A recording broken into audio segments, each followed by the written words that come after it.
Alright, my brothers from other mothers, and of course the ladies, welcome to my patch 7.22 rundown. We're gonna start off with some Keystone Masteries. That's where it's at right now. The Keystones are getting a massive revamp, a massive change, or not a massive change, some of them are very similar, but the idea is that runes are gonna go away and people are going to be able to make more meaningful choices. Yay! Sounds good to know. I want to go through the Keystones. First of all, we have Grasp of the Undying. It is your standard Grasp of the Undying. It is buffed in damage. I'm just going to double check. I think it heals more and it definitely does more damage. So we got 3% and 1/2 of your maximum health. That was what it was in the past. And then on top of that, you get 5 health every time you punch someone. So this is going to be your go-to mastery for most champions up top. I'm thinking, you know, your tank champions. Mostly the AD bruisers are going to run some other keystones that are most likely better. But this is like for your Chogats and what else? Maybe a Scion or something, you know? Whatever can use Grasp of the Undying. Whatever preferred to use Grasp of the Undying in the past. Aftershock. After immobilizing an enemy champion, increase your armor and magic resist by 20 plus 30% for 2.5 seconds. Then explode, dealing magic damage to nearby enemies. So this is pretty hefty as well. Like this is the replacement for Colossus, and you can see that the pattern that a lot of champions like to play in is very similar to this. So I think Gragas top. Maybe Sejuani is going to be very rewarded by this as well. Like imagine you ult someone and then you charge in and this can synergize with your passive or something, you know. There's a lot of ways to view this. 3.5% of your maximum health as an explosion is not too shabby, right? It's like a mini AoE Grasp of the Undying, right? But this it requires you to be in combat for 4 seconds. So I think, you know, all in all, I think this is probably the go-to one, Grasp of the Undying for lane. For most tank tops, but I can see the uses for this as well. Maybe a Sejuani, Gragas, anything that starts off the fighting with a CC, right? And then you can trade and get away, and usually that is the trade pattern you want to go for with a champion like Gragas, right? You E, W, Q, and then you explode, and then you walk away. Pretty much. Right. Guardian, definitely not Braum. Guard allies within 175 units of you and allies you target with spells for 2.5 seconds. While guarding, if you or the ally take damage, both of you gain a shield and activate haste for 1.5 seconds. So it's both teammates that you hug and allies that you heal. So this could work for Janna. A Janna, Soraka. It could also work for like a Braum or an Alistar if you're hugging your enemy, right? But I think that the most obvious use for this is if you're playing a ranged champion. You know, if you're playing a ranged champion into a melee champion, this seems amazing. I think first glance, this seems pretty OP to me. I think 20% move speed is pretty great. 1.5 seconds isn't that massive, right? And the shield doesn't last that long. Like it doesn't last that long, so maybe it isn't good enough. I think there are some cases where there are some all-in lanes that maybe you this is going to make the difference between what you avoid. But I'm just thinking about it in the contrast of let's say you are playing against Ash Varos and they start their CC chain, and all of a sudden you're just sitting and you CC'd for 1.5 seconds anyway, and the move speed doesn't matter, right? So I think this has more of its uses maybe in you know, range versus range matchups. Maybe you're playing against a Zyra, well, moving around quick matters more, getting away from plants, trading better. I think in that case it is going to show up big. You know, the reverse use of it.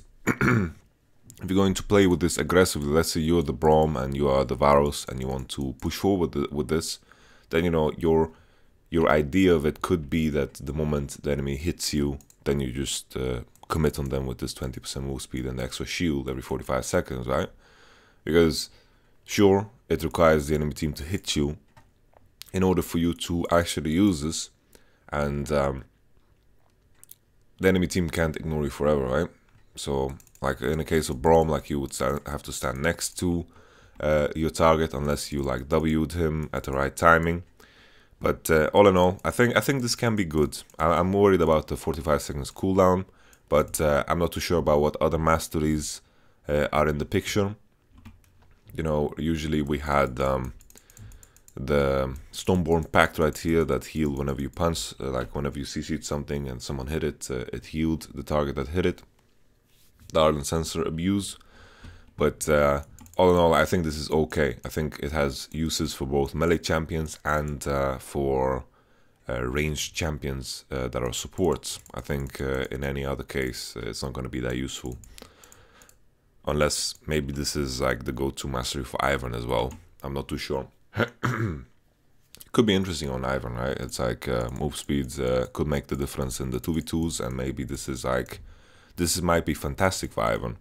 But let's continue. Let's not get stuck too fast. I also didn't mention you get 130 health. My understanding is that these bonuses are supposed to replace your quintessences. Your quintessences in statistics. This is what is like this. This is going to kind of replace that. It is a bit more than you would get from quintessences, but all in all, I think that's the gist of it. Strength.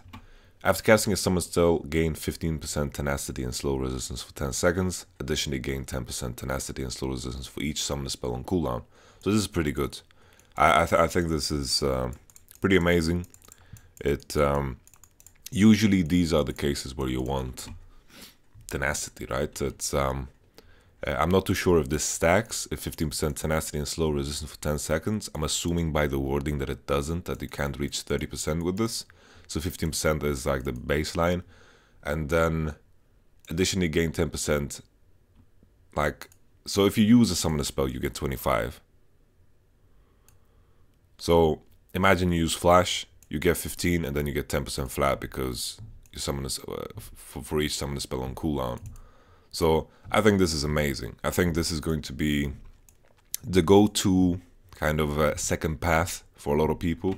So the way, I didn't mention this before, but the way these paths are going to work is that you can get your keystone and then you choose one of these, strength, resistance, vitality, and then you proceed to choose two from any section in different trees. So the difference is, like, if you have resolve as your secondary tree, you can pick up unflinching and demolish, for example, right? So that is like the difference. So I think this is amazing. I think that we will see this in a lot of cases for like a second tree, unless maybe you are a carry, like maybe you're not, if you're a mid laner, maybe if you are an AD carry, maybe you won't have this, but for supports and for top laners and junglers, I think this can get absolutely crazy. And then if you're playing against a CC heavy team, this can be amazing. This can be really, really good. Falcon Punch, demolish. Charge up a powerful attack against a tower over 4 seconds while within 600 range of it. The charge attack deals 125 plus 30% of your max health bonus physical damage. So this is crazy. You know, the sheer numbers of this is absolutely crazy. So 30% of your maximum health. So think of Cho'Gath. Think of Cho'Gath, you know, he has 5k health and he charges in face first into a turret. You know, that is crazy. 30% maximum health is a really, really crazy number. The main question here is, can you interrupt? I'm assuming that you can interrupt this demolish thing somehow. So the use would be when you dove someone successfully and you want to hit the tower fast. So I'm assuming that the use for this is going to be when you actually kill someone successfully, or if you're playing a split push game and the enemy team is not responding and you're racing, right? So I think this can be great for split pushes. They can also be great for top laners that want to snowball. So imagine your jungle is also running this, right? And you gank enemy top lane at 5 minutes. He doesn't have TP because he got decked on. All of a sudden you both use this on turret and the turret just dies, you know, straight up. Like, let's think in contrast how much damage this is going to do early game, right? Let's say you have about 1k HP, right? That's 300 damage, 425. That's a hefty amount of damage together with your jungler, right? This could mean that turrets might fall earlier. Top lane play is going to be heavier emphasized, I think, because of this. Because there's been like this bot lane meta and bot lane centering meta. I think this can definitely put top laners in a position where top laners can actually win the race. You know, usually bot lane wins the race of hitting tower because they have 80 carries and they have, you know, they have 80 carries and they are 3 people. So let's think a scenario where your jungler forces the enemy bot lane off and the enemy jungler is on top side and forces you off the top tower. So you got 2 versus 3, right? So usually the AD carry and support is going to win that race because they are 3 people. But now I think this can shift that landscape, this particular mastery. But, you know, it depends on if you can cancel it. Maybe it's just a massive amount of number here. Like maybe it's just a big number that is scary. All in all, you know, I think the number sounds amazing. Maybe, just maybe, you know, maybe it's completely garbage too, because maybe it's just getting cancelled. But I think I've mentioned all the uses for it. Cooldown 45 seconds, I think that's completely fine. But I think this can get really interesting. But then again, you know, if you compare it to unflinching, like I think unflinching is absolutely crazy. I think it's not that exciting, but maybe there's some use for it. You know, maybe you're like a Cho'Gath, maybe you're a Sign, stacked a lot of health. Then this can get crazy really fast. Font of Life. Impairing the movement of an enemy champion marks them for 4 seconds. Allied champions who attack marked enemies heal for 5 plus 1% of your max health over 2 seconds. So this is pretty interesting too, right? Like in contrast of playing a donkey, like obviously this is going to be the go-to choice if you are, not obviously, because this is pretty good too. Like for supports, I think these 2 options are very good. If you're playing against a CC heavy team, I think this can be very good. And then Font of Life in other cases, you know, when you don't have that much CC to run into. Like, keep in mind, this is tenacity and slow resistance. So this is not only tenacity, right? Slow resistance is a different statistic than tenacity. And these 2 things together is absolutely crazy. So resistance is the effectiveness of slows and tenacity is the duration of slows. Okay, so Allied Champions Font of Life, let's make a comparison to Stoneborn. That's the name of it, right? Stoneborn Pact. Stoneborn Pact. 5 and 2.5% of your maximum health, and then half if you are ranged. So this does not have any kind of limitation if you're ranged. So this is going to be better for the ranged champions like the Sorakis and the Jannies and the Bananis, whatever you can think of, right? But keep in mind, like this has to be like you have to CC them, right? Impairing the movement of an enemy champion. So this has to be like a slow, a Janna W, a Soraka Q. So this is also important to highlight, right? But all in all, like the fact that this is not a keystone allows for some crazy things as well from top lane. Like imagine you're playing a Cho'Gath and you're fat as fuck boy, you know, then all of a sudden you punching someone and someone healing for 1% of your maximum health, that can add up. That can definitely add up, but I don't think it's good enough to justify playing Font of Life over the other 2. But I still think this has applications. So this is fun, you know. So far we have a lot of good keystones. It's not too terrible. Resistance. Gain 5 armor. Heal effects from consumables heals for 20% health, and shields increase your armor by 5% for 3 seconds.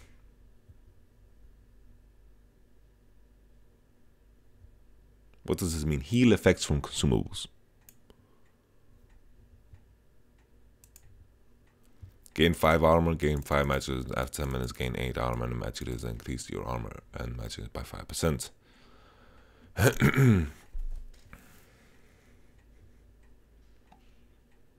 What does this word? What does this sentence? Heal effects from consumables. What does this sentence mean? I really don't get it.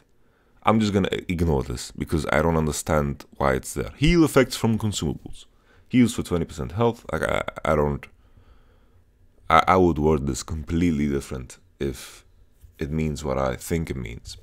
But this is your cookie cutter, really boring cookie cutter, you know. Sure, if you are playing maybe a slow matchup, you pick this. This is the better scaling version.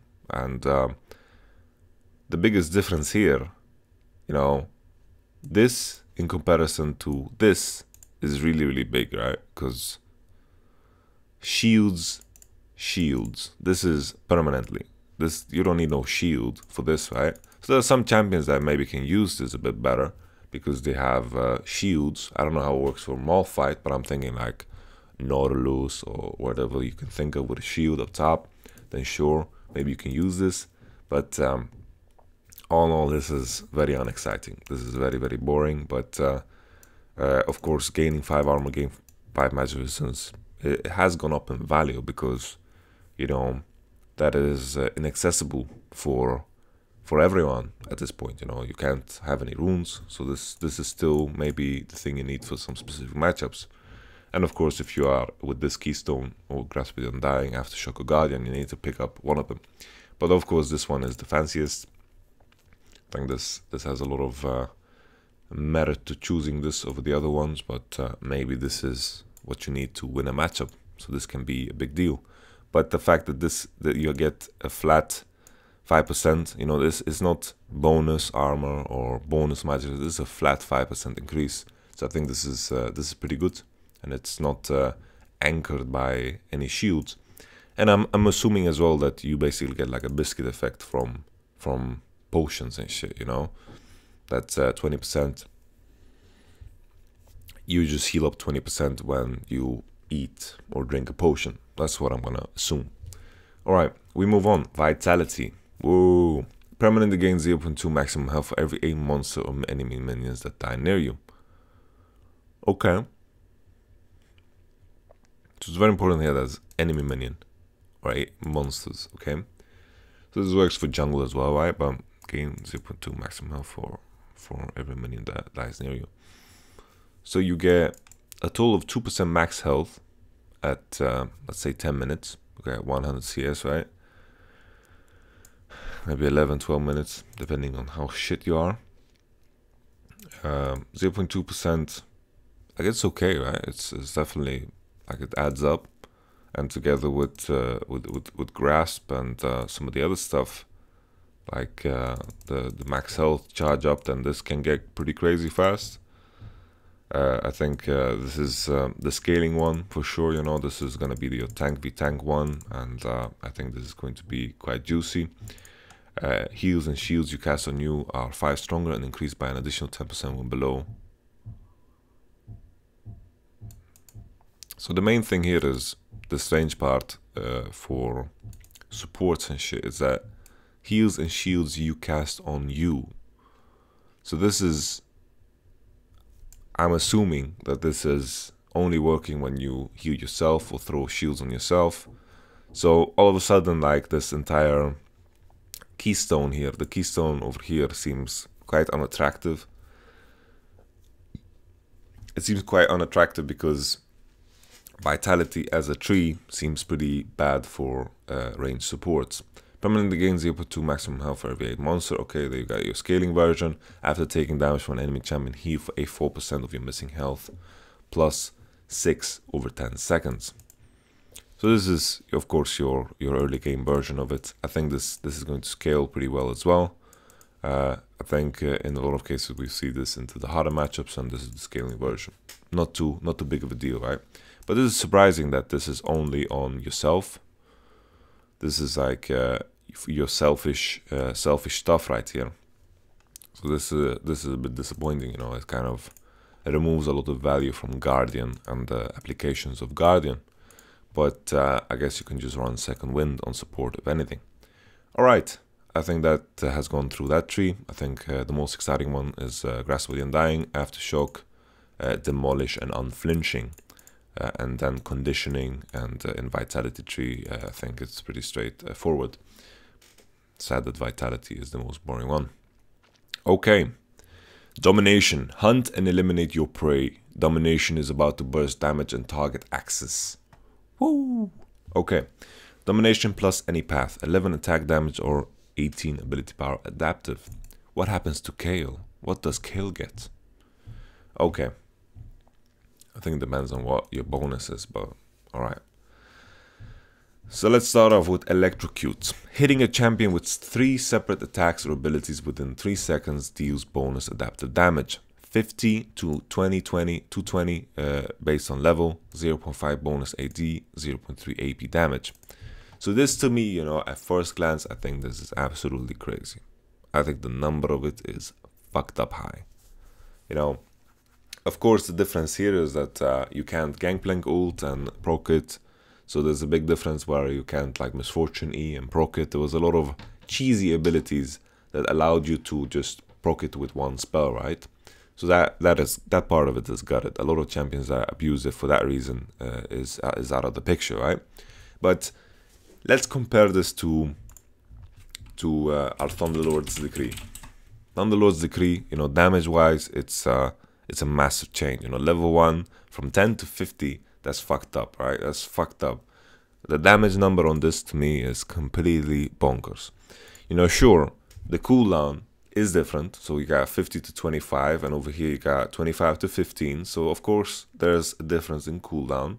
So if you are laning, then the DPS output still lands in your favor if you have Electrocute.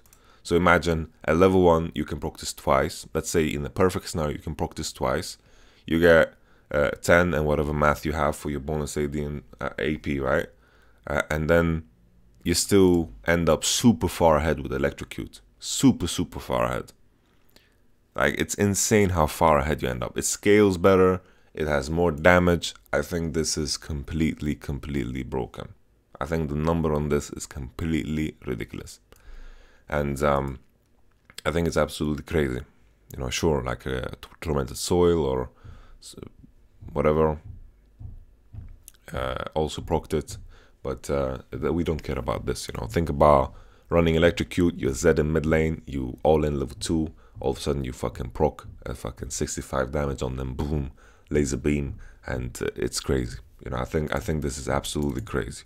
0.5 bonus AD compared to 0.3 what it used to be, if you compare it to Thunderlord, and then 0.3 AP compared to what it used to be in contrast to whatchamacallit, yeah. 10% AP here on Thunderlord's Decree. Okay, so I think this is crazy. I think this is going to be the greatest. Holy moly, the damage number on this is insane. So like, this is my first impression of off season is going to be that junglers are going to be busted, man. Junglers are going to be absolutely busted.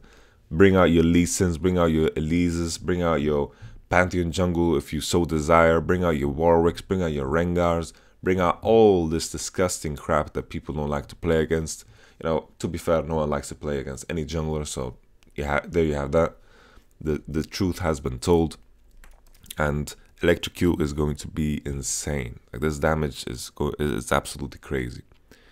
I want to continue. You know, Electrocute has many applications. You know, you can play the AD mid laners. You can play, use it in top lane. Maybe we will see something so far that we might see it on support, because the number is so freaking high. Like, the number is crazy high. Alright, the Hunt is on. Enchant your boots with active effect Predator. Predator to channel for 1.5 seconds out of combat to gain 45% movement speed for 15 seconds. Damaging attacks or abilities end this effect. Dealing 60 to 140 bonus adaptive damage. Okay, so 45% move speed is pretty fancy. So 45% move speed can secure you some of those early game ganks. You know, you can go for some cheesy paths where you clear 3 camps, you base into boots, and then you go for it. But I feel like the raw power of Electrocute is just better, and Predator forces you to get boots before it gets active. So I don't think this is too great. I think it definitely has applications, because 45% move speed, you know, imagine, like, this could be insane on Hecarim, right? Like, Hecarim could have a field day with this shit, you know, you just Predator up and you do a shit ton of damage with your E, just one-shot some kids. Like, Hecarim could use this. Maybe some champions that struggle in the early game to gank or something. Maybe Warwick could use this. I'm not too sure. I'm just comparing this to Electrocute, and I'm like, you know, maybe some champions could use this. Maybe like in a case where you really want to just effectively gank over and over.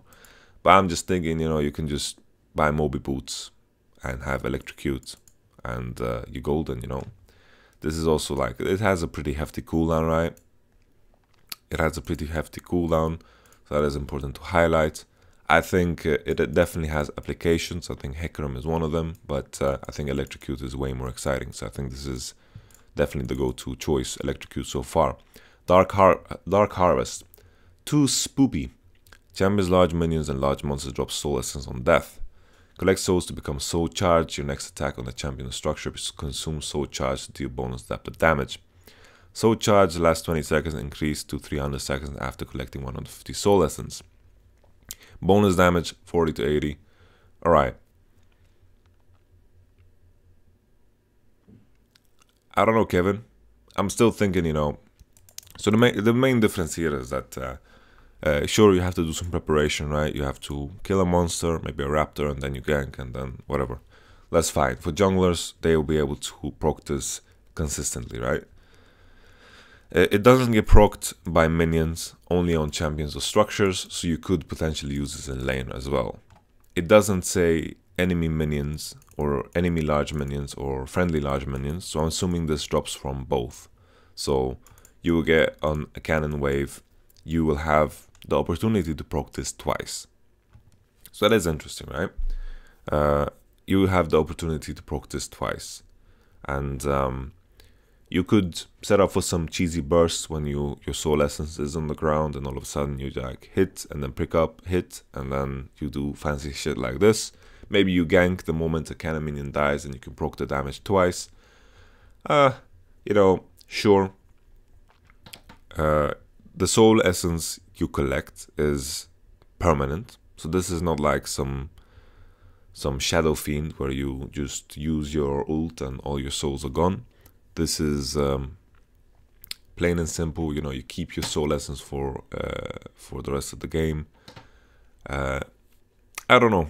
I'm still comparing this to Electrocute, and Electrocute just seems better in every way. You know, but Electrocute is just so broken. You know, I'm just looking at the damage of Electrocute, and I'm like, dude, it's absolutely crazy. I think Electrocute is definitely really OP. I don't think Dark Harvest is that exciting. Think about this, you know. So let's say you are max level, right? Max level, you get 80 and then 220. And then, you know, let's think about jungle monsters. So 2 soul essence, that can add up pretty quick, right? If this counts for small golems, small raptors. A full clear should put you on around like what is it? We got 6, 1. We got 6, 1. No. I see be counting that right now. Like it should be around like 30. It still puts you in a worse position. I think this has the potential to outscale in a case where you don't buy a lot of AD and AP, right? So if you're in a situation where you don't buy a lot of AD or AP on your Lee Sin or your Elise, this could be the scaling option. But then again, you know, why would you do that over Electrocute? You know, why would you do that to yourself? Like Electrocute is just more front power, and then it scales a bit worse. But in a case where you don't buy AD or AP, right? In a case where you buy AD and AP, then this Electrocute is going to be better all the time, right? So if you have a Lee Sin that's buying more Mortius, then you want to have Electrocute no matter what. Or if you're a Graves that is buying AD, then you're going to have Electrocute no matter what, because the bonus AD is 0.5. Like, this is fucked up how high it is. Nah, man, Electrocute is just the greatest of all time. This is going to be nerfed, dude. This is going to be nerfed. This is so OP, dude. So OP. Crazy how OP this is. Wow. Crazy. Let's continue. Malice. Damaging champions with impaired movement or actions deals 12 to 30 bonus 2 damage based on level. 4 seconds cooldown. Alright. Activates on damage occurring after the impairment. So you gotta slow and then hit. Okay. So this is okay, right? Just some 2 damage. If your champion synergizes with it, you can easily just get it, you know. You can just do that and be good with it. This is going to be most likely your go-to choice when, you know, when you can synergize with it. So maybe Zyra, maybe, I don't know, maybe Ashe, I don't know. I'm not too sure. It doesn't seem too exciting. I think it's okay. 4 seconds cooldown is what kind of bars it from being like really, really insane. Heal when you damage an enemy champion. Healing 18, what am I saying, man? 18 to 35 bonus AD and AP health based on level. 20 seconds cooldown. So this is your feast. This is your feast. This is, I'm getting smacked in lane. I need to heal up a bit. But most likely when you're getting smacked up in lane, you're not going to be really having the opportunity to hit the enemy champion. Maybe you can use this on like a gangplank or something. To be fair, you know, heal when you damage an enemy champion. This is applicable for anything. So this is definitely like a choice when you are in a weaker matchup. You can maybe heal up with a Kog'Maw E. You can be alright. You can heal up with some spells, maybe Victor E. This is going to give you healing whenever you damage someone. So it's not an auto attack based thing. That's how I understand whenever you damage an enemy champion. So this could be like a go-to choice when you are getting smashed. After exiting stealth or using a dash, leap, blink, or teleport, dealing any damage to a champion grants you 10 lethality and 8 magic penalty for 8 seconds.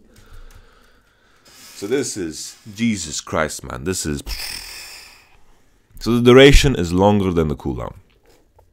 Whenever you have shit like that, you know, then you know something's gonna be up. 10 lethality, flat like this is going to be crazy, considering, you know, you can fight level 3 and you get 10 lethality. Sure, it scales with levels, right? But it's still a massive amount of armor penetration and magic penetration. So this works with your Elise and your Repel. This works with your Xin Zhao, you know, the most obvious choice, you know.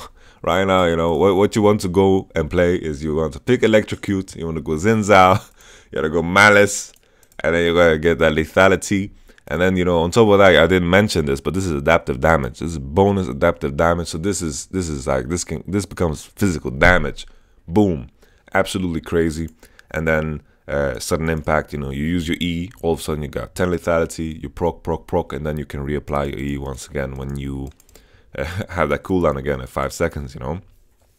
So this is insane. This is absolutely crazy, you know. This is, I'm assuming this works for Zed as well. So you got your Talon, you got your Elise, Akali could be insane. Any champion that just has a jump, you know. I think you would most likely go this on Jace as well for the all-in potential. Mixed champions are absolutely crazy with this. So like your Jax is going to have a lot of fun time with it. Akali is going to have a lot of fun time. This is not adaptive at all. This is 10 lethality and 8 magic penetration flat, you know, no matter what you do. So a champion that can make use of both is going to have a field day, you know. This is Akali City. Akali with lethality is going to be crazy. Xin Zhao with lethality. I mean, with Electrocute. That's what I was trying to say. Akali with Electrocute and Sudden Impact. Xin Zhao with this shit. And Jax with this shit is going to be absolutely crazy. I'm sure there are a lot of them that I didn't mention yet. I think Pantheon is also going to be like a pretty toxic champion to play against in this meta. All in all, Sudden Impact is absolutely crazy. You know, find a champion that synergizes with this, and all of a sudden you are in a fucking situation where you are a god. This is free statistics, which some champions can apply at all times. So this is absolutely crazy. You gank a lane with Rengar, you reapply with your leaps and your jumps and your ults and all that fancy jazz. You know, I'm sure there are champions that I don't even think of right now that can be absolutely crazy with this. Tracking. After killing a ward, a friendly zombie ward is raised in its place. Additionally, when your wards expire, they reanimate as zombie wards. Zombie wards are visible, last for 180 seconds, and don't count towards your ward limit. Okay, I think that's pretty cool. this is pretty cool. This is like a snowball mechanic. Imagine you warding up Nasher and they run out, and then you walk out and you control that space, and then you can continue forward and spread that vision advantage, and then you just never clear your zombie wards.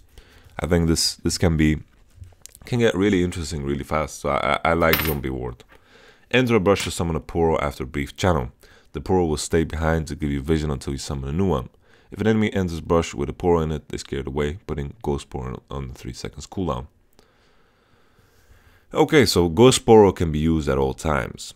That's interesting, right? Like, let's say you're playing bottom, you put this Ghost Poro and it's gonna be a vision thing for you the entire time. I think the application, the interesting part here for Ghost Poro is the fact that it's relevant the entire game, right? Let's say you're doing a jungle clear and you want to be, like, the moment you spot someone and your Poro ward goes away, that's a very positive thing, because you have the information that you need already. So I'm assuming Ghost Poro is going to get scared away after like some seconds, right? You're gonna see whoever scares it away, and then you're good. So this is really good. I think Ghost Poro has applications level 1, has applications in ways to put your jungler in a more safer position in the first early clears. I think Ghost Poro is going to be a part of a lot of people's strategies. I think this is definitely exciting to me.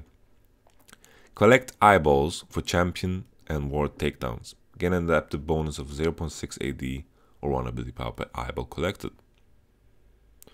Do you get 2 eyeballs from champions, or how does it work? Do you get 2 eyeballs from champion? I don't know. This seems strange to me. This is like your solo queue. You're shitting on people in solo queue. Take that shit, you know. Get that early sweeper and get your stacking going, you know. And there you go. I think for me personally, I think Ghost Poro is probably the best one here. I think Zombie Ward is also pretty good. It's pretty neat. You know, if you clear vision and you can save your wards and put those wards elsewhere and they don't stack up, I think this can get pretty exciting. You know, I'm assuming Zombie Wards have 3 HP, and I think Zombie Ward can be good. I think Ghost Poro has a lot of more applications in the early game, and the early game is usually where the game is decided. So I think Ghost Poro is going to see the most play. Eyeball collection, you know, if you're gold and you're playing Annie or whatever, whoever told you what to play, you know, then just run this shit, you know, and you're good. Hunter, heal for a percentage of the damage dealt by your abilities. Heals for 2.5% plus 2.5% per bounty hunter stack. Earn a bounty hunter stack the first time you get a takedown on each enemy champion. So this is alright, this is pretty good. Let's take a look at other things. Gain 10% active item CDR plus an additional 6% bounty hunter. Oh, this stacks with the synergizes with the eyeball collecting. You collect them eyeballs and you get to sweep quite often.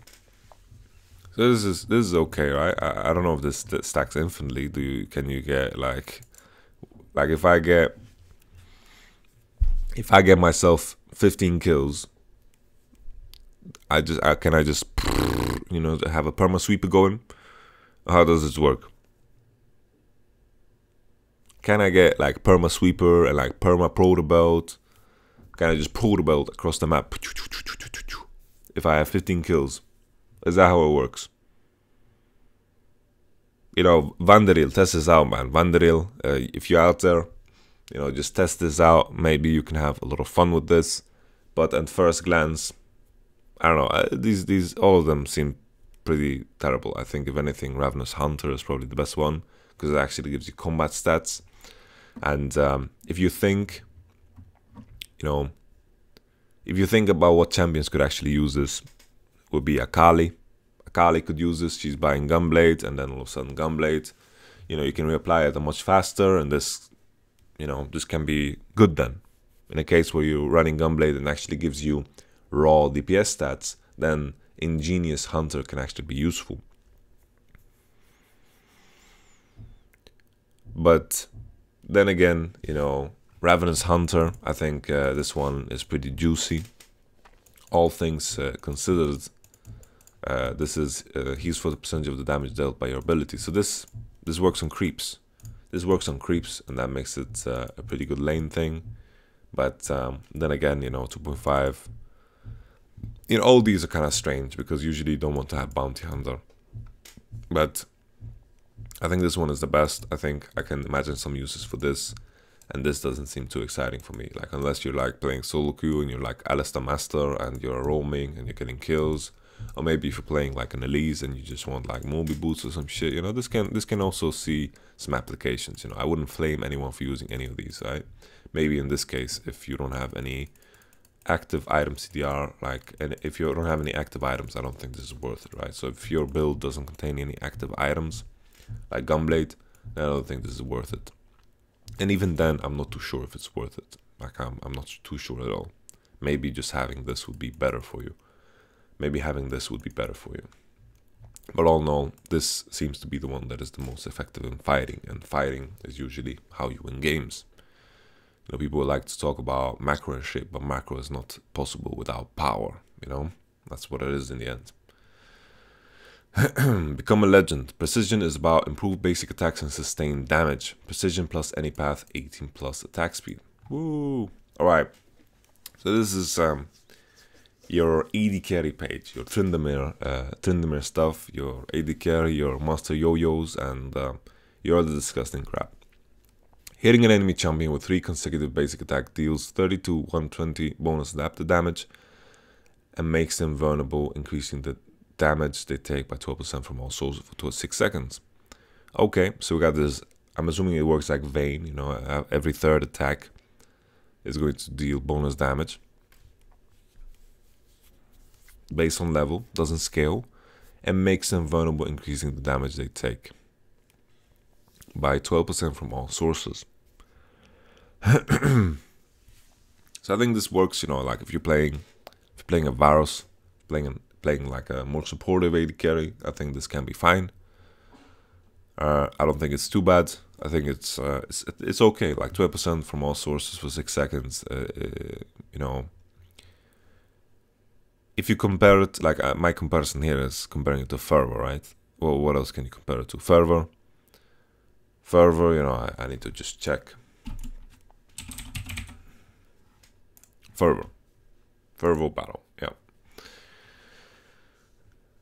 Each stack of Fervor adds 1.8, 8 to 64 based on level. So I guess like fully stacked Fervor, you know, the main thing here is that it takes 8 stacks here, right? 8 hits for ranged champions, 4 for melee, and this goes a lot faster than that. So that's important to remember, right? And this applies to damage from all sources. So this could be like Choga true damage gets improved by this, I believe. I'm not too sure. Like if you're focusing down a target, this can make or break a difference. You know, like at Worlds we saw that a lot of team fights were about who could focus down a tank the fastest, and this could make or break the difference, right? So I think if you are an AD carry with a more backseat role, I think this can be better. But I just need to take a look at the other ones before I jump to conclusions. 1.5 seconds after damaging a champion, gain 30 to 80% attack speed based on level for 3 seconds. Attacking the champion extends the effect to 6 seconds. Cooldown 10 seconds. Lethal tempo allows you to temporarily exceed the attack speed limit. Okay. So this, like the first thought that I have is like, this is going to be great on champions that don't like to buy attack speed. But it's also great to buy on champions that love attack speed and on-hit effects. Because, like, imagine Kog'Maw with this. Like, Kog'Maw is going to be stupid with this. Like, Kog'Maw is already stupid, but Kog'Maw is going to be even more stupid with this. Kog'Maw is going to be absolutely ridiculous with this. It's crazy how ridiculous Kog'Maw is going to be with this. Like, it's going to be fucked up. Absolutely fucked up. I don't like shit like this. I think this is going to be impossible to balance. I think there's some champions that are going to abuse this to the max. I think lethal tempo is definitely better than press the attack. But I think press the attack still has some uses, you know, like if you have a freaking team that isn't just revolving around the AD, then press the attack is going to be good. You know, if the enemy team has a lot of tanks, I think then it can be really good. But lethal tempo puts you, like if you're playing Varos and you're playing the classic build of Varos and you're picking it into a lot of tanks, then I think Prestige Attack can be really good. But then again, your Lethal Tempo can still put you in a similar situation, and Lethal Tempo is going to have a lot of impact on early game trades, and you know, all in all, like if you want to be some kind of supportive kind of dude, then Prestige Attack, you know, suit yourself, you know, it can be fine. You know, if you are like a more spellcast centric AD carry, it can also be fine, right? Because it amplifies your spell damage as well. I think Prestige Attack can find some uses, but Lethal Tempo I think is going to be the great one here in Precision. Attacking and moving builds energy stacks. At one of the stacks, your next attack is energized. Energized attacks heal you for 5 to 50 and grant 30% move speed for 1 second. So the main thing here is that it has applications for AP champions. AP champions can use this, but you know, we gotta remember that precision plus any path gives you 18 plus attack speed. So you gotta be an AP champion that likes attack speed. So that's Azir, Kale. What else? Who cares?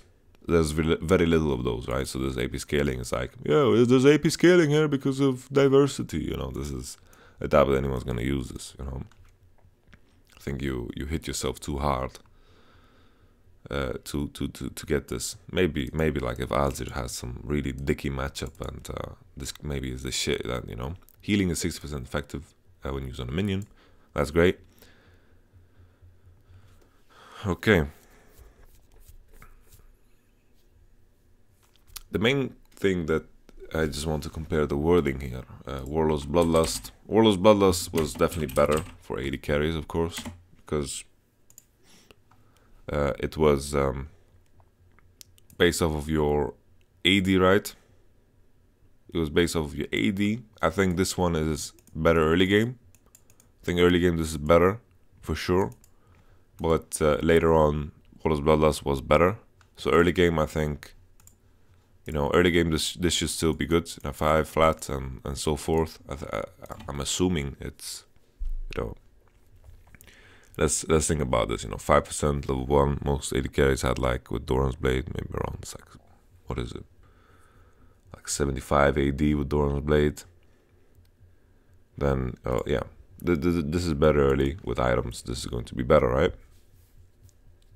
So early game this is better. Healing is 60% as effective when used on a minion, so that is also worse. The move speed is also better here. So we might see some cases where this is being used just to get an edge in the lane phase, because that's what Warlord's Bloodlust was used for, which was boring. Very boring. Warlord's Bloodlust was like, yeah, well, if the enemy guy has Warlord's Bloodlust and I don't, then I'm gonna get Shannon lane. That's just a boring way to view it, but that was just a fact. And a lot of things and the decisions that pro players make is based off of the fact that lane phase gets so heavily affected by these things. And I think Fleet Footwork, it's a boring one, but I guess it will have a place in some lane matchups. I think Lethal Tempo is going to be really hard to balance. I think we are going to see like a roller coaster of some champions being OP and some champions being bad. But I think Lethal Tempo is the one that I'm the most excited about. I think Prestige Attack might be good, depending on how valuable this 12% from all sources is. But I think Lethal Tempo, like this attack speed boost, might be more than 12% from your entire team, right? Like imagine if you're Kog'Maw, then 50% attack speed bonus on you is going to be so much more impactful than 12% from everyone. It's also that you have to hit someone with 3 consecutive basic attacks, so it's not something that happens instantly, right? And neither does this, to be fair, but 6 seconds of crazy attack speed is still quite juicy. This is of course also better against squishier targets. You know, 12% of your damage, you know, I think landing another auto or 2 is going to be a bigger damage boost, you know. Or is it? That's not how really the math works. But yeah, it is, you know, if you are going to out attack 2 more times, it's going to be better than whatever 24% extra damage you're going to take from this, right? And of course I didn't count the flat, but against squishy targets this should be better, you know, if you can hit. I just feel, the more and more I think about it, I feel like Lethal Temple is just better than press the attack. You know, if you have like some super, if you have fake in your team and you bang, then you probably should run press the attack. But if you are good, then you go Lethal Temple. I'm just kidding, like, of course bang is great.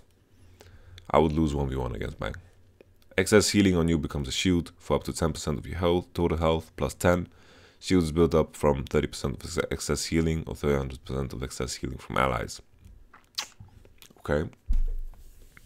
So it's like a mini, what's it called? Bloodthirster.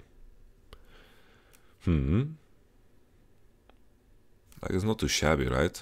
But,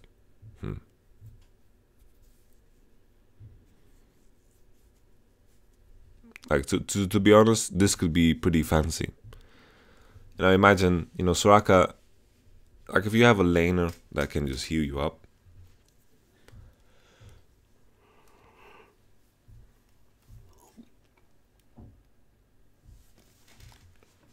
Then this bonus health turns into flat health, in theory, right? It doesn't say that it fades away. It doesn't say that it's anything. You know, if you just get healed in Fountain by Soraka, zoom, and all of a sudden you have more health. This can get crazy pretty fast. You know, this can be crazy pretty fast. So I think Overheal is fantastic. I think this is good. I think this can be really good. Depends if it fades out, you know. You can do some cheesy ass shit, you know. Imagine everyone in your team runs this. Soraka skills W level 1. She just heals everyone in Fountain, you know. Heal. Oh, here you go. Heal, heal, heal. And everyone just fucking walks into lane now with a fucking bonus shield, like, ooh. You know? Like you're on steroids or some shit, you know. You just walk in there like, hey, what are you doing here? You want to trade, huh? Trading into my shield, bro. And then all of a sudden you get like a potion advantage. It could be juicy here. It could be juicy.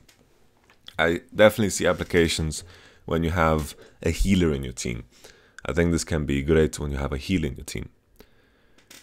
Good shit. Triumph. Takedowns restore 15% of your missing health and grant an additional 25 gold. Alright, so you got your Katarina and your takedown, alright. That's okay, right? We saw some applications for it in the past. I think it's okay. I'd rather have something that gives me the takedown and secures me the takedown than something that is good for me after I get the takedown. You know, it was the same reasoning why a lot of people didn't run Bounty Hunter except Kozq in the LCS. Isn't that fucking hilarious that Kozq was running it out of all people? He's running Bounty Hunter on mid lane. The reasoning is that you want something that gets you kills than something that is good when you have kills. Because if you have kills, you're strong enough already to beat the enemy that doesn't have kills. So you don't need to have something that is good for you when you have kills. You need something that secures your kills. So Overheal seems like the fancier option. Triumph is maybe like the cookie cutter one if you don't have healing or something, because presence of mind for 5 seconds after gaining a level, takedown any mana you spend is fully restored. So this can be pretty fancy, you know. The presence of mind, I like it a lot. I think it can solve a lot of problems that a lot of champions have. So let's say you're a brand. You're a brand, you have mana problems because you want to buy Liandry's Torment and Rylai's, and Riot Games hates you. You're playing Xerath, and Riot Games also hates you, and you have mana problems, and you have this useless passive that nobody likes. This can be pretty fancy then. You know, this means that you can get like full mana pretty much, not full mana, but close to it. You get a huge chunk of mana back, and on top of that, you get to use those spells. You get that kind of double value of that, right? You get to use those spells, you get mana back, so it can get pretty juicy here too. I'm thinking Presence of Mind is something that we'll see more as a secondary. You know, you grab your sorcery, keystone, whatever that's going to be, and then you just give the enemy the finger by just throwing spells at them and getting mana back for it. So this can be very good for a lot of champions that have those issues. Can be interesting as well, like imagine you're playing Cassiopeia. This can be really OP for Cassiopeia. Imagine you do that level 2 power spike, you go for that all in, and all of a sudden, you know, all of a sudden, you don't lose that mana that you would lose initially. Usually you see the situation where Cassiopeia is trading like an ape, and then like she's low on mana, and the enemy team person is low on HP, he's popping potions, but Cassiopeia can't really punish him that much. Unless you're Hashinshin. Unless you're Hashinshin and you just feed into Cassiopeia. The main thing here is that Present Mind is going to have a lot of uses. I think this can be very powerful. I think this can be absolutely phenomenal. I really, really like this one. This is the one I want to use the most, to be honest. Legend. Gain 3% attack speed plus an additional 1.5% for every legend stack. Earn progress toward legend stacks for every champion takedown, epic monster takedown, large monster kill, and minion kill. So this is crazy, man. This is Snowball City. But what does this mean? Large monster kill and minion kill. Like this wording is really terrible, because what does this mean, minion kill? Is this like a cannon minion? Like, I don't know how fast these fucking legend things stacks, but I guess it doesn't matter because you have to choose one of them anyway. I think this is going to be the go-to choice if you are an AD carry. Attack speed just tends to be better than lifesteal because it scales with everything else that you have. Might see some alteration in builds because we see a lot of attack speed here and attack speed here. So I think experimenting with an AD heavy build is definitely like an interesting path to go. Like if you go Essence Reaver Zeal into Eye Edge, could definitely be like an option because you get a lot of raw attack speed here from your build. I think this is way better than this. I think this is for your, like, I don't know, your Draven or your Cheeses or whatever the fuck. I think Legend Bloodline is not that great. I don't think this is good. If you don't want this, then you probably want this instead. Combat. Deal 10% damage to champions who have less than 40% health. Additionally, takedown of champions grant an adaptive bonus of 9 attack damage or 15 ability power for 10 seconds. Right, so you got your mini Jinx thing going on here. Deal 4% more damage to champions with 150 more max health than you, increasing to 10% to 2,000 more max health. I like this. I like this. I think this is probably the best one.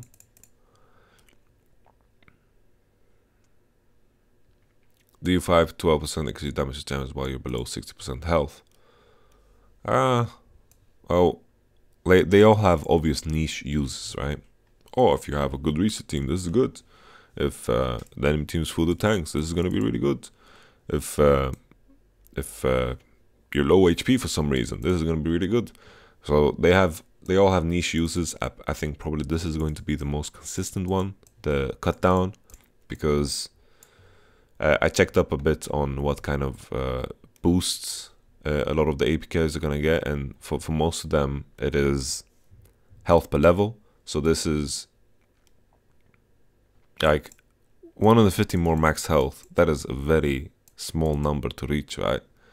And that is no issue, you know. And if you compare it mathematically to this, you know, 4% at all times is going to be close. Like if you have a DPS race with a person that you have 44% bonus damage and 150 more max health than you, then mathematically, you know, since this applies at 40%, then this is going to be very, very similar. Of course, assuming that you hit something with Ruthless, I mean coup de grace, you hit something and you freaking hit them the moment they're 40%, right? So it's not like you overkill, like you hit someone and they drop to 30% and then you hit again, then you lose some of that bonus damage, right? So I think cut down is definitely the most consistent one. The main problem with cut down is that it doesn't really impact your lane too much. You know, lane wise, maybe this is better. Maybe this is better. You know, so that's important to highlight. You know, in lane, I think these can be better because the HP differentials are not going to be 150 between you and the enemy AD carry. So this is going to be better in lane. And then it kind of lands me in a spot where I think this is worse. Cut down is worse. Then I'm starting to feel that this is better. because this gives you bonus damage against everyone, and this only gives you bonus damage in the case where you're being hit. So in the case where your support is getting smacked, this doesn't help you. But if you're smacking the enemy support and you get this, I think Coup de Grace is the best. Coup de Grace is the best, for sure. I think Coup de Grace, yeah. There we go. Coup de Grace is the shit. Unleash Destruction. Sorcery is about empowered abilities and resource manipulation. Sorcery, any path, 15 attack damage of 25 ability power, adaptive. Okay. Summon Airy. Airy, that means like dick in Arabic. Your attacks and abilities send Airy to a target, damaging enemies or shielding allies. 20 to 60 based on level.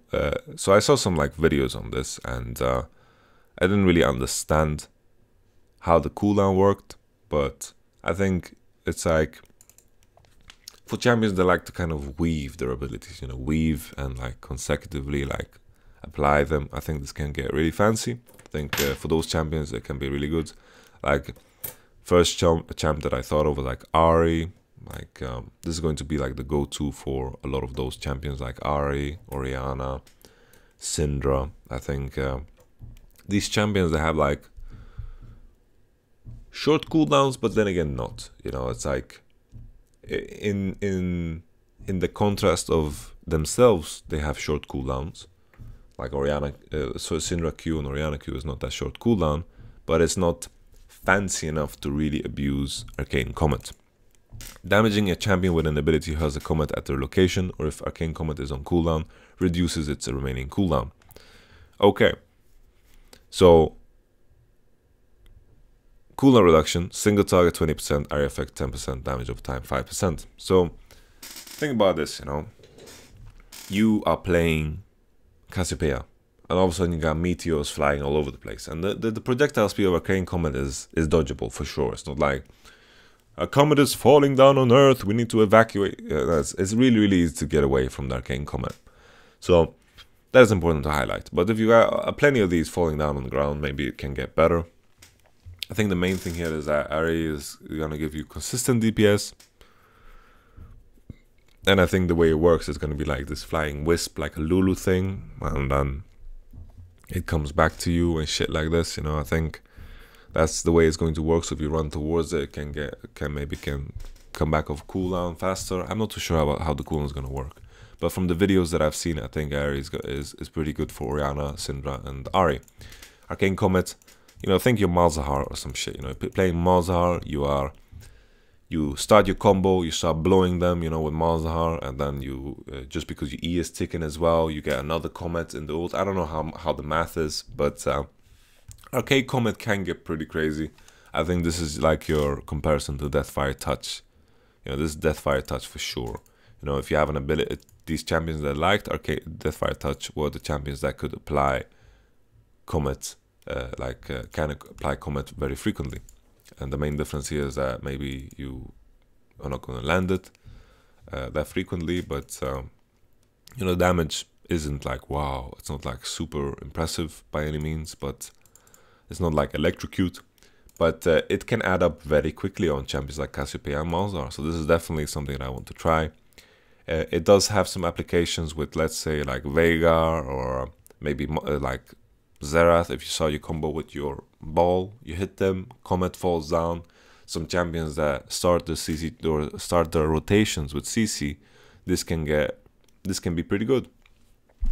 Hitting an enemy champion with 3 attacks or separate abilities within 3 seconds grants 15 to 40% move speed based on level.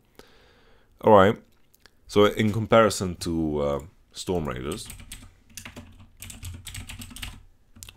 Surge, dealing 30% of champions maximum health grants you 40% bonus move speed and 75% slow resist for 3 seconds. So this was really, really OP. This was really underrated for a long time. It has short cooldown. It was really, really OP. The main difference here is that there's no requirement here to do 30% maximum health damage. So this will have applications in support. This will have applications in freaking, you know, jungle. They will have applications anywhere else but the carry role. So the thing is, the fact that it's sorcery is kind of strange. You know, You won't want to use this on mid lane, most likely on mid laners. Like, sure, you can still use it and it can be fine, but in contrast to what it used to be, it's a lot worse. It scales now, doesn't have this flat movement speed burst, longer cooldown, no slow resistance unless you're melee. So I think there's a lot of reasons why you wouldn't want to do this. So a lot of the champions that liked Storm Raider before are very unhappy with this change. But champions that are like, man, if I had Storm Raiders right here, I could do some juicy shit, you know, those champions are going to have a good time. So let's think, you know, what are those annoying pieces of shits that need a lot of move speed? And, you know, maybe you could use Singed. Like, you could be Singed and you can use this and you don't need to, you're not capped by some freaking maximum health kind of thing going for you. You can pick this on Ramos, you can pick this on Ramos, you can pick this on Maokai, you can pick this on Alistar, you can pick this on all these champions that can use movement speed for utility and not be kind of pushed away because there's a gap that you need to do 30% maximum health damage during a certain period of time. So this definitely has uses on a different plane than it used to be. So it's not like my goodness, this is about the freaking, you know, it's no longer about the freaking mid laners and the Ryze that can just zoom away, you know. So this is about the tanks. I think we can find, it's going to take some time before we see like some real application for this. I think people will figure it out. And by the time they do, it's going to look ridiculous. Maybe Nasus will have an easier time proccing this, which is going to be great as well, right? Nasus versus this. With this is going to be good, and that's good. You know, I think that's pretty fancy stuff. You know, that's a positive thing. And all in all, I think this definitely has uses, but not for mid lane. I doubt that it's going to be used in mid lane because in comparison to what it used to be, it's a joke. Okay, inspiration. Outwit mere mortals. Inspiration is about using creative tools and bending some rules. 20% potion and elixir duration, and then whatever you pick in the second thing as your thing to get more. So it's a bit more than the other one. You get 2% more attack speed, you get 5 more health, 1 more AD, and 2 more AP. Okay, so gold value wise, you get the biggest boost if you go inspiration precision. Alright, let's take a look. Unsealed Spellbook. Gain a summoner shard at 2 minutes and another every 6 minutes after max 2 shards. While near the shop, you can exchange 1 summoner shard to replace a summon spell with a different one. Summon spell cooldowns are reduced by 25%. Buying Smite won't grant access to Smite items. You'll have to start with Smite.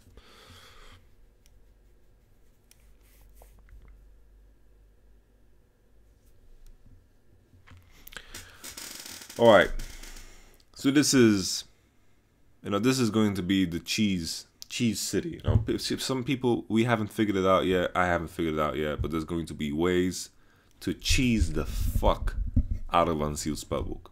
There's going to be so many ways to cheese the shit out of this.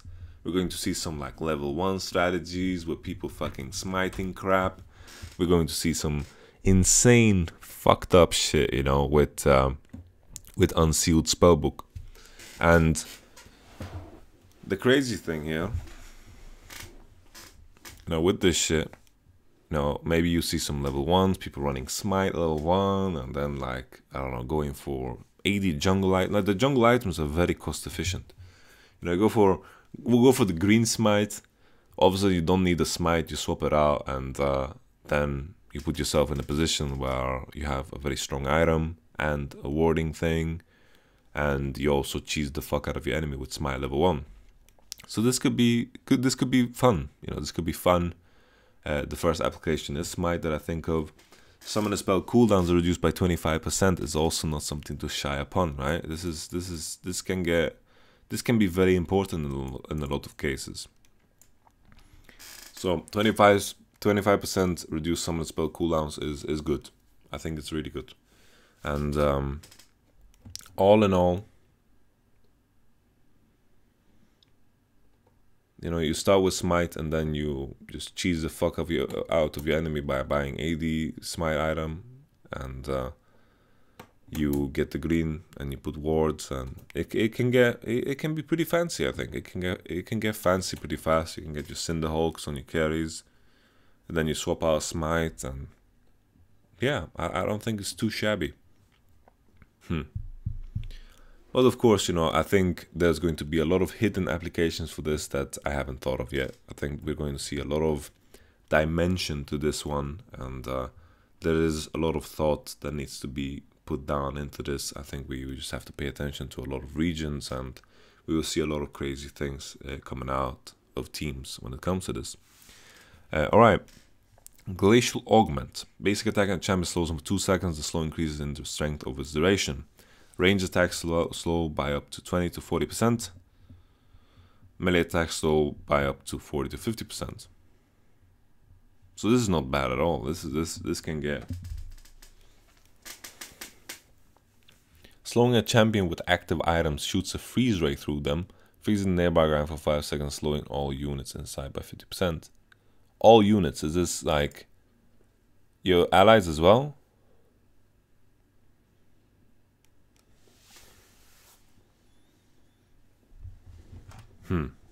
Not too sure. But it's per unit as well, so it's like I'm assuming if you slow like 3 targets, you can put like three rays.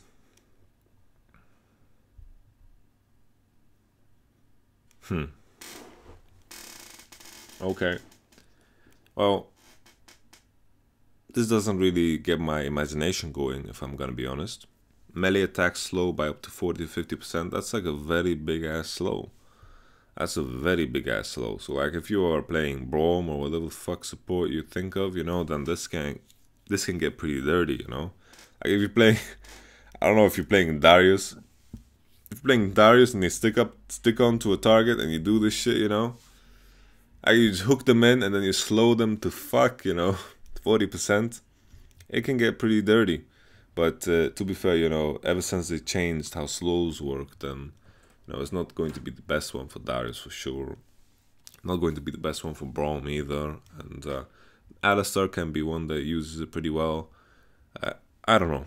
I think maybe this can be good. I'm afraid of saying exactly like, oh, it's going to be amazing. But, you know, all in all, I don't think it's too shabby, you know?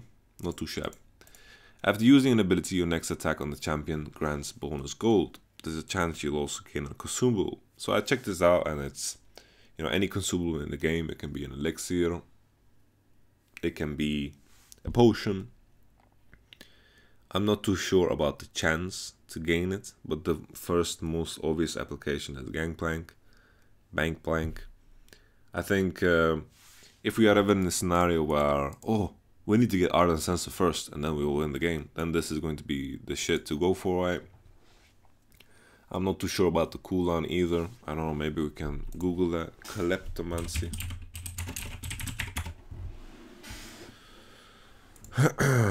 Alright. You can get mana potions, dude. Oh, actually I didn't even think about the fact that you can actually sell this shit.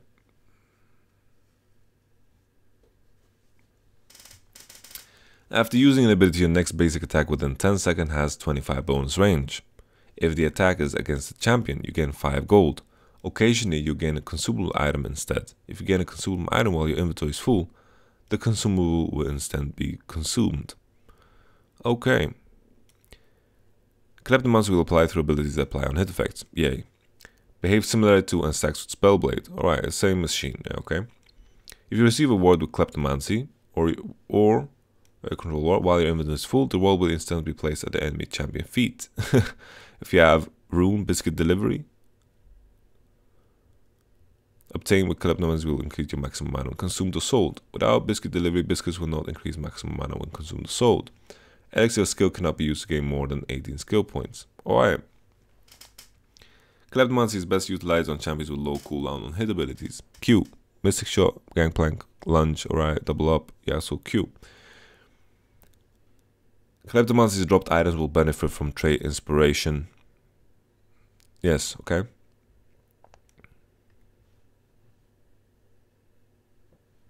Okay, so it's like a weaker version of them. Okay. It's a weaker version of all these items. That's important to highlight. But this doesn't require you to have any level. I don't know, man. This can get really stupid. Imagine you're laning and all of a sudden you like just fucking get Elixir of Wrath, the first thing you get, then you just fucking won the game. It also has 2-second cooldown, so it's like, you know, some of these champions can abuse the fuck out of this. It can get pretty fucked up crazy pretty fast. Holy moly, okay. Well, it doesn't say anything about the chance or the odds, but I think the champions they mentioned are pretty reasonable to get this on. I think Fiora and Gangplank. If you get Elixir of Wrath, you know, this can get pretty fucked up crazy, you know. If you get Elixir of Wrath, man, you're in for a wild ride. Okay, so this is the cheese tree. Just rename this shit to inspiration. This is inspiration for fucking some cheese makery. This is Parmigiano, this is some Gouda, and this is some, I only know the German word for it. There's some goat cheese right here, man. Alright, so you get your potion and elixir duration, and this could be fancy too. Maybe it's like worth it to buy an elixir earlier in the game, and then you can compensate for the weakness of your unsealed spellbook or something in a raw fight. So this is also pretty fancy, you know. This is pretty great. You run your dark seal and you get your shit going, you know. Contraption. While flash is on cooldown, is replaced by Hex Flash. Channel for 2 seconds to blink to new location. This is also like cheese fucking city, man. Probably some cheesy ass, you know, applications for it, and you can probably figure something out where you can do something fun in game. You know, you can teleport over walls and shit. You know, I'm curious if enemies see if you have this or not. You know, that's going to be a big part of this. If you see that the enemy has this, then all of a sudden it's not that exciting. And I'm sure there will be websites that will show this as well. Fresh from the oven. Gain a total biscuit of everlasting will every 3 minutes until 12 minutes. Biscuits restore 15% of your missing health and mana. Consuming any biscuit increases your mana cap by 40 mana permanently. Champions without mana restore 20% missing health instead. Okay. So this is okay. This is I think in a case where the perfect timing isn't good for you, then biscuit delivery is going to be the choice, unless you want to cheese some shit up. So this is perfect timing. I read about it in the past. Start a game with a commencing stopwatch that transforms into a stopwatch after 6 minutes. Stopwatch has one time use stasis effect. So maybe you're laning against a Zed, all of a sudden his all-in is going to be worse. Or it isn't, because he has fucking electrocute and it's completely OP. But nevertheless, this is has some applications for sure. It can be used for some things, but all of these seem kind of meh to me. This can be good right here. You get free slightly magical boots at 10 minutes, but you cannot buy boots before then. For each takedown, you acquire the boots 30 seconds sooner. Slightly magical boots gives you an additional 10% movement speed and upgrade for 50 gold less. Yay. You can enter debt to buy items. The amount you can borrow increases over time. Lending fee, debt limit. Okay. So you can't do some crazy shit level 1 where you buy shit and then go to lane. Unless you TP to lane. Alright? Okay. So this might have some applications, you know. Gangplank is the one we talked about before, you know. It has to be, you know, I think some of the other shit is just better. I think this is fine as well. I think this is interesting. You know, this can definitely be good. You know, you save 350 gold, and that can be better than this in a lot of cases. And 5 per minute, it's really unexciting. Now let's compare it to 10 minutes here. You get 350 flat value here, right off the bat, right? If you're going to upgrade your boots at one point in the game. You get 10 minutes, you get 50, you can borrow 200 gold, and you have to pay that shit back You know, I'm assuming you just fucking instantly, any gold that you get is just gonna go directly to the fucking pockets of the fucking summoners, yeah? So I think this is not that great. Yeah, this is meh. Start the game with 6 minion dematerializers that kill and absorb lane minions instantly. Minion dematerialize, I can't even fucking pronounce this. Minion thingies are on cooldown for the first 155 seconds of the game. So you're not gonna be able to do some crazy ass cheese. Absorbing minion increases your damage by 4% against that type of minion permanently, plus an extra 1% for each additional minion of that type absorbed. So I guess you want to like spread it out, use one on range, one on cannon, and then one on like melee, and then you put the rest on one specific one. I don't know. I think this seems pretty stupid to me. Like, sure, if you could use the level 1, maybe it could be interesting, but I don't know. It just seems fucking garbage. Seems really fucking garbage. 5% cooldown on everything. Okay, that's fine. Gain 10% move speed nearby champions that are movement. Impair the enemy champions that you impair. Okay, well, that's fine as well. You're a star. 100% permanent health. Deals 10% less damage to champions and monsters until 10-minute mark. Okay. This can be interesting too, like sometimes you're playing Gangplank and you just accept that you are gonna get dicked on, you can just get this. But you know, this is what makes it so difficult to get any of this. To get Kleptomancy, you need to fucking get this, like this is all crap. This is all fucking crap. And maybe, you know, you go for some super, like maybe you just go for this, you know, fuck it, you just go for this. Yeah, I guess you have to just go for Cosmic Insight because the rest of this is pretty crap. I don't know. It still seems to me like this is, you're gonna have some of these fuckers in Challenger where they're going to run around, they're gonna abuse some unsealed spellbook, and they're gonna be fucking known for it, and they're gonna get fucking targeted banned because of it, and everyone's gonna think of them like, look at this fucking monkey, man, he's abusing the shit out of this, you know. And those are the guys we need to pay attention to. Some guy is gonna fucking figure this shit out, and maybe when Season 8 comes, we have everything figured out by then. Okay, that was all the keystones. Let's continue on to champions. Our old rune system gave champions a lot of raw base stats, and especially early game, those stats heavily impact the feeling. Whoa! No! I have to go through every single motherfucker? Okay. Okay. Okay. Take a deep breath. Aatrox. I'm assuming base armor up. So this is from runes, 9 armor, and then 8 AD. Okay, makes sense. So you get your marks and you get your seals back. And then these spells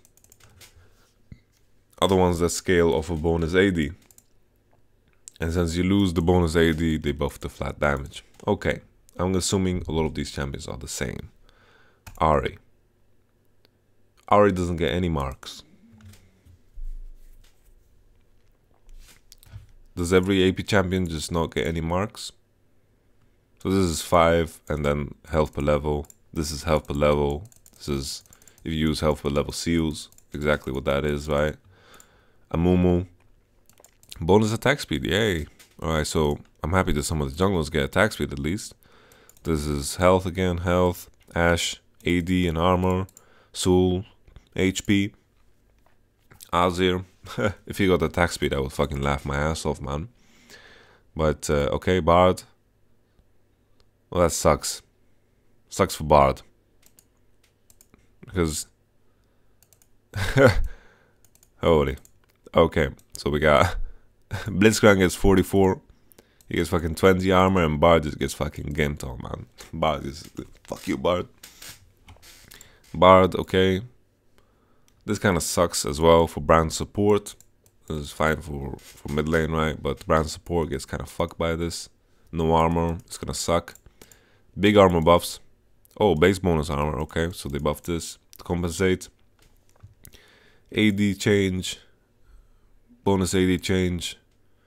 Okay, are there any outliers? Whoa. Hey.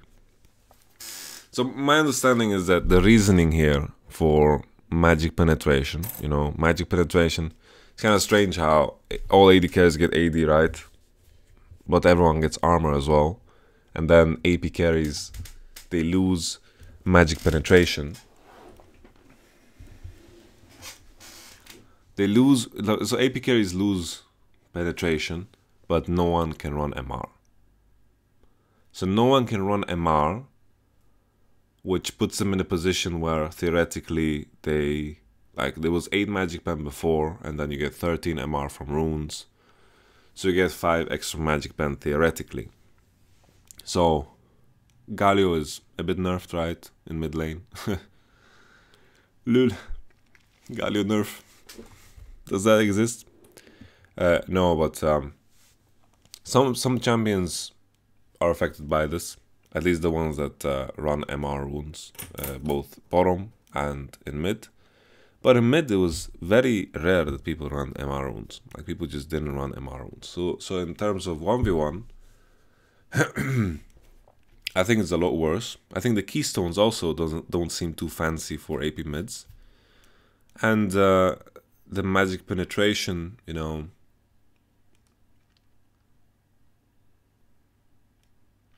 you know, there was a lot of cases where ADs also didn't run MR runes. So in those cases, you know, right now everyone is running full, like it's as if everyone ran attack speed glyphs right now. So that is my biggest issue here, is that AD carries are getting their glyphs in attack speed.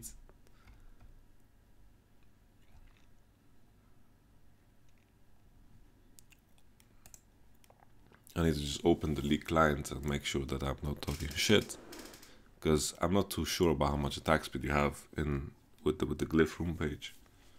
I think it was 18, but I have a feeling it might have been 21.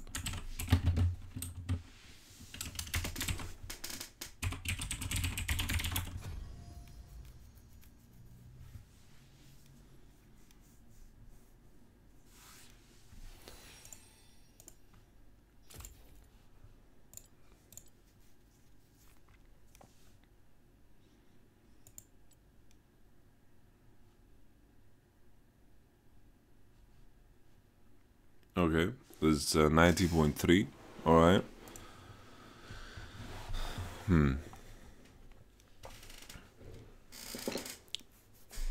I don't know. I feel like together with Sorcery, you know, I feel definitely Sorcery was the weakest tree.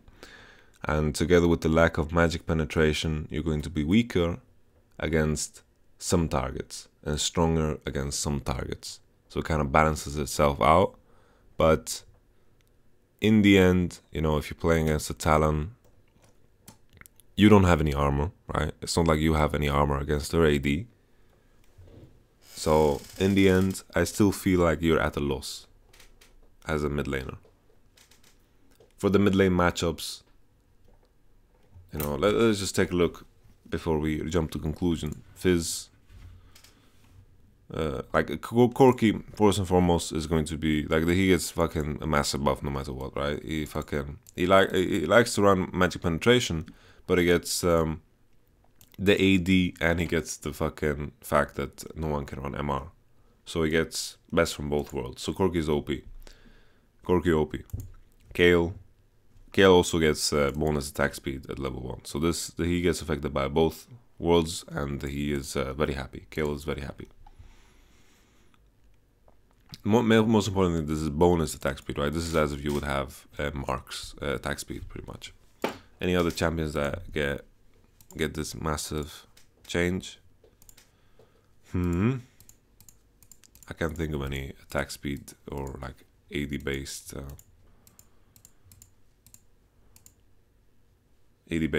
champion.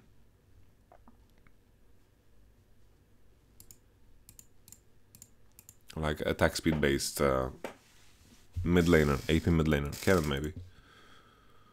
Oh, rip Cannon.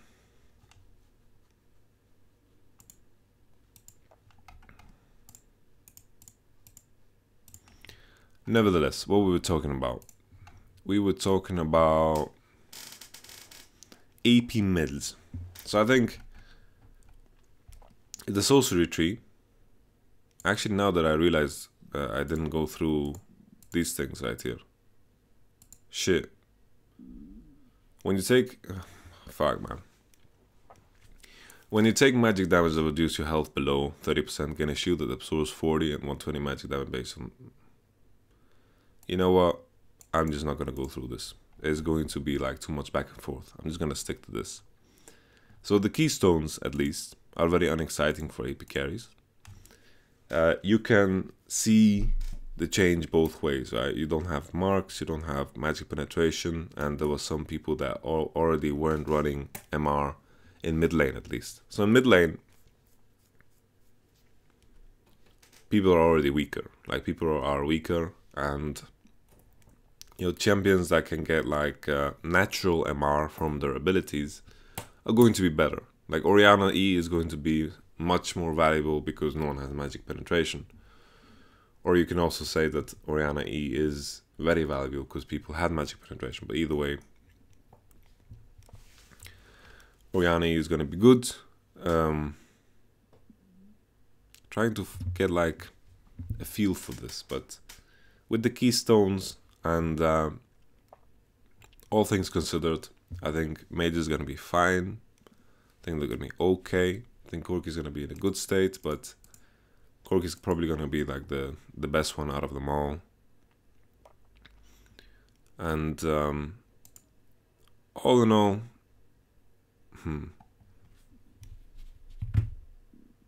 really mixed opinions on this. Mixed feelings.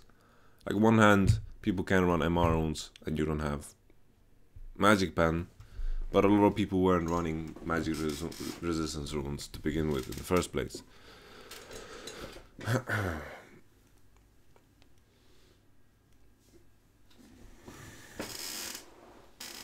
I don't know.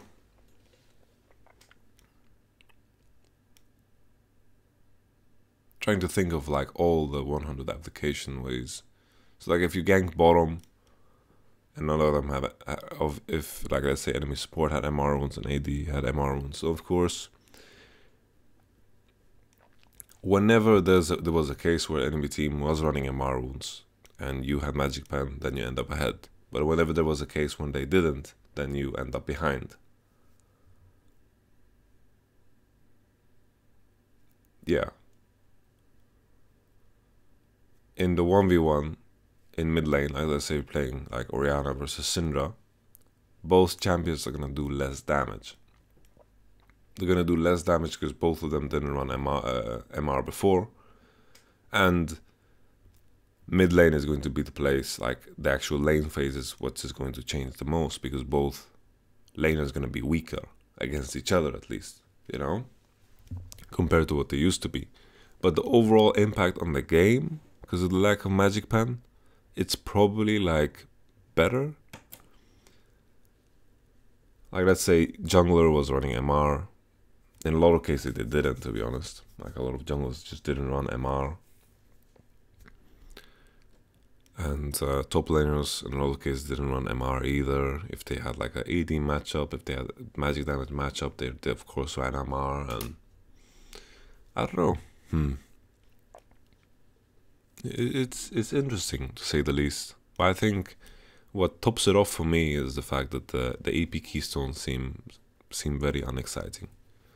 And I apologize for missing the other ones, so maybe I'm completely wrong because I didn't get into the actual gist of the masteries. But all in all, you know, this is to give everyone marks and seals, and then AP carries, just because there's no glyphs, they're supposed to be fine. But I think the true winner is definitely like the AD mid laners. Corki, fantastic. I think Zed can be fantastic as well.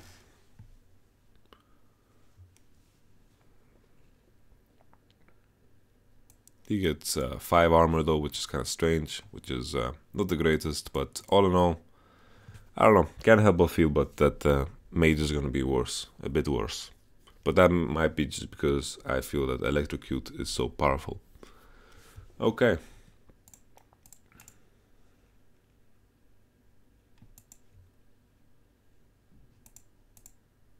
$20 armor. Okay. Alright, we continue. This video is turning out to be very long. I'm gonna have fun doing timestamps. Okay. Coin line, Spell Thief's Edge line, and Target's Shield line. All support starting items now have Bandit as passive effect. Neat, okay. Target's Shield line, the new runes have given many range supports much higher poke damage in the early game, making it more punishable for tanks to cast the Spoils of War stacks. We're giving the heal on target a small bump to ensure they still have ways to secure the gold. Getting a minion with Spoils of War charge heals for 2% of missing health in addition to the flat health, or flat heal. Okay, pretty fancy buff, you know, we've been seeing like a lot of target shield 80 carries. That's pretty neat, you know, you can pickpocket people and like you get a fucking bandit for free now with Targon. So we saw 80 carries buying Targons before. I think this is even a more bigger reason to do it now, you know. Heals for 2% of missing health with the nerf of Warlord's Bloodlust. I think this can be great. I think this can be fantastic for AD carry. Spell Thief's Edge line. Spell Thief's Edge. Gold buff, 3 damage buff, and then 3 damage buff there. We accidentally removed the 10% cooldown reduction from the tooltip, but we guarantee it's there. So it's a small buff. I like this. You know, Coin got nerfed a lot. You know, Coin got nerfed a lot. So I think Spell Thief's Edge and Targon's is going to be the go-to choice, no problem. So this this I talked about a lot already, but I think this is going to be a fantastic item in some cases. It's very cheap, right? It's very cheap, and the fact that the combination gold, you know, we can open a new link here. This is not what I wanted to see, but Poacher's Dirk. So this is so let's imagine this costs 500, right? This is 150 now. It's a very cheap item. It's 150 for an upgrade that is not that pricey, you know. It's a very cheap item here. And the last time I looked at this, I thought it was 600, and 500 is basically, you know, spending 150 on this is very little. After killing an enemy champion, next damaging spell will deal 40 bonus physical damage to all enemies' hits. So this could be like something that you line yourself up for, and then you just commit to a fight with 40% bonus physical damage. And this can be like you buy this for 150 and you get this effect. So I think Poacher's Dirk is going to be a fantastic item. I think it's great. I like it a lot. I think it's very cheap for this headhunter passive, and then you put yourself in position where, of course, you know, if you are weaker than the enemy team and there's no way for you to counter jungle, then this is going to be garbage. But in the case where you're even, or like buying this when you're even, is not that bad, because usually with items like this, what it was in the past was, oh, you bought Poacher's Dirk, well, why the fuck wouldn't you just buy another longsword and just shit on the enemy team even harder, or win those fights? If things were close, then it was just better to buy another longsword, or just invest and wait until you have another longsword. But in this case, you know, 150 is not that big of a deal. It doesn't really, spending 150 gold on this is not like, oh, an investment of a lifetime, and if you're just gonna lose, and then like it's going to be awkward for the enemy team to split the map, because in a lot of cases, you know, oh, enemy jungler is making a play on bottom, we're making a play on top, and then all of a sudden the guy with Poacher's Dirk is gonna be in a better position because he's gonna get those camps from your side while you're getting his camps from his side. So I think this is an easy investment to make. I think we will see this a lot. I think we will see this a lot. I like this item a lot. Hunter Machete now additionally grants 15 attack speed for 2 seconds after basing attacking a monster. So this is good, you know, because a lot of junglers were reliant on that attack speed. Burns for an additional 20 magic damage of 5 seconds. Steals 25 health over 5 seconds. Upgrades Tooth's Burn to deal 50 magic damage over 5 seconds when you have bonus health from an item or effect. What does this mean? I don't understand.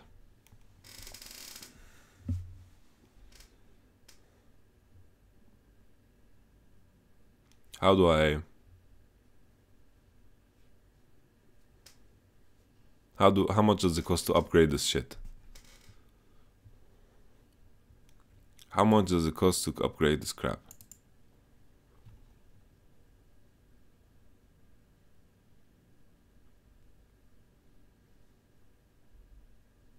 Yeah. I really don't get it. I don't understand this. Pardon me, but I don't get it. So you can upgrade Hunter's Talisman to do more damage? Why would you want to do that? Like, is it... This wording is strange as fuck, man. Is it when you upgrade into a jungle item? This is what you get? I don't care. This is probably not exciting at all. Stopwatch. This is pretty great. Like, we were talking about how OP talent and shit is gonna be. Like, this is going to help you in that one all-in. And usually, if you can survive the one all-in with Ignite, it can mean a lot, you know, because you have 3 minutes of downtime for the enemy team, and then they can pop at you again, right? But it can still be like a decent item to buy. The main problem with this is that 600 gold is still a lot of gold, and it doesn't give you any statistics, right? So you can't really fight back. You use this item, he walks back, and all of a sudden you lost 600 gold in theory, until you buy Zhonya's Hourglass. To be fair, you know, Zhonya's Hourglass, you know, the main difference here, if you look at the price and looking at the freaking recipe cost, you know, Stopwatch was something that just came out of the recipe cost. So it's not too terrible if you buy it. Like, let's say you have 600 and you want to buy Hourglass, then it's not that bad, considering you couldn't, in a case where you couldn't buy the recipe, right? So if you can have a part of the recipe in your hand and still use it somehow, if you don't want to delay your Zhonya's Hourglass. So that's important to note, right? This money comes out of the recipe. But still, you would rather have Zeke's Armguard and Phoenix Codex than Stopwatch in a lot of cases. And if you still want to rush Hourglass and you want to come out of base with maximum stats, then bigger recipes are always better. The recipe costs, the smaller they are and the more items you have to buy, the better it usually is. Because the path there is going to be much easier, because you want to have statistics on your side. So an item like, let's say, Ravenous Hydra is fancy to buy because there's a lot of components to it and you don't have a lot of recipe gold, right? The items with the bigger recipe costs are usually worse to buy. Nevertheless, I'm saying worse to buy in the sense that they are less convenient to buy. They're not necessarily like bad to buy because of it. I just wanted to highlight that. Okay. Serrated Dirk. Ooh, lethality buffs. Not too sure if this is the right approach. You know, considering no one can run armor. But then again, no one can run lethality either, which was the case for a lot of people. So it's not too bad. Not too bad. You know, the lethality build is still going to be fancy as fuck, especially with some of the masteries that we went through. Magic penetration. Void Staff also buffed to be more in line with the 8 that you lost, I guess. Takedown experience. We talked about this a lot. You know, I'm going to just link you guys to the video. I think nothing has changed. Earning a kill or assist while below your team's average level no longer grants bonus experience. So this was like, imagine you're winning and your support just roaming all over the place and grabbing kills, and then he just doesn't get punished by it because your average level of your team is so high. If you're behind, this doesn't matter too much because then everyone in your team is behind, and this helped. You know, if you have some teammates that are feeding and we have one guy that is really, really high level, then it helped to bridge the gap. But in most cases, this was used as a snowball tool, I feel, because you could have a support run around, get kills everywhere, and then you could just catch up, no problem. And it wasn't really helping you to get back into the game. Sure, if you were super far behind and you're getting smacked, you're 0-6 in side lane as Riven, then sure, if you're getting carried by your team, it's going to be, it was easier to get carried, but then again, you know, not a big deal. This I went through so much. Like all camps are now worth 4 monsters.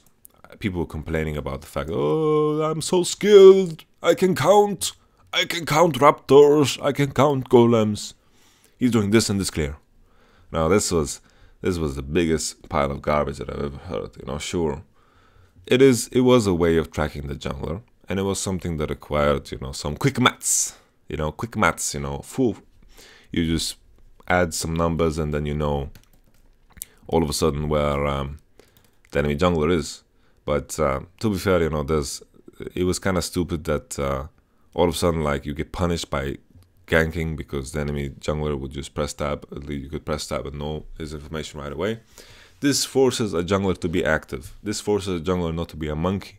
This forces a jungler to actually get vision, get information, check raptors. Oh, he didn't do raptors. All of a sudden, you know, he can be bot side. He started around this side. You can know timings. Like, if you're good enough at jungling, you know timings. You know what people are looking for, and people like, these timings are very important, and there are other ways of tracking it. But I went so deep into this the last time I made a video about this, so I don't want to get back into it. And I think by the looks of it, nothing has changed. But my conclusion is that early game jungle is going to be a lot better, because, you know, you can do like some crazy pathings, but, you know, there's not a lot of options. If you say crazy pathings, there's not a lot of crazy options that are going to be good. Sure, you can do like, yeah, I'm gonna do Gromp and then Golems and then Raptors and then Blue Buff, and the enemy team won't know what I'm doing, you know. But what's the point of doing that? You're just stupid, you know, if you do that. So there's not a lot of crazy options, you know. If you're getting level 3 ganked by an Elise at 250, then you know he did his topside camps most likely, you know, or he did like a red buff depending on his buffs. You know, if he's level 3 and he's only topside, then of course he did 3 camps topside. Or if he's double buffed, and, you know, he did like 1 camp, probably like Gromp and blue and red, or maybe Raptors, depending on the speed or depending on the mid laner. There's a lot of information that you can get out of pure, you know, pure gameplay. You know, you can play and get information, and you can go for invades, and you can get vision with your jungler. You know, I think these are the skills that I value more than just, oh, press tab, oh, this guy 6 + 4 + 5 -1. You know, it really doesn't matter. You know, I think this is a good change. But I went much deeper into the video that I'm going to link down below. Subscribe, like, smash that like button. No, I've never actually asked anyone to like my videos before this moment, and I feel terrible. Basic attack deals 5 bonus damage to lane minions. So this is okay. There was a lot of people that didn't run 5 bonus damage because they were just running, you know, defense tree, you know, for the CDR reduction and 2 damage reduced from creeps and shit. I don't think it applies on creep anymore, but 2 reduced damage in general. So this is going to be good for supports that are going to want to push, and a lot of champions that just didn't run this mastery have a buff. Yay! There's a lot of waiting, 1 minute and 10 instead of 1 minute 20. Game start time, okay.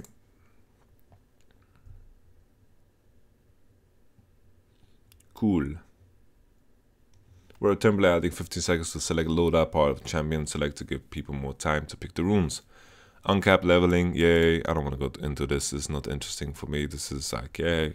Enjoy yourselves, guys, because this is all fun and shit, you know. My conclusions on this shit is like, it's great, you know. Overwatch has this uncapped level system, and it's much more enjoyable, you know. It's like level 30 is boring. Being level 30 for so long, you know, I read this Reddit post about what I should do with my loot, and I just straight up, you know, got myself some blue essence right here. It's gonna be multiplied by 10. It's gonna be juicy. So that's what I did, and that's it, you know. Enjoy yourselves. Thank you guys for watching. I'm gonna spend the next hour adding timestamps and fuck my life. Alright, thank you. Peace.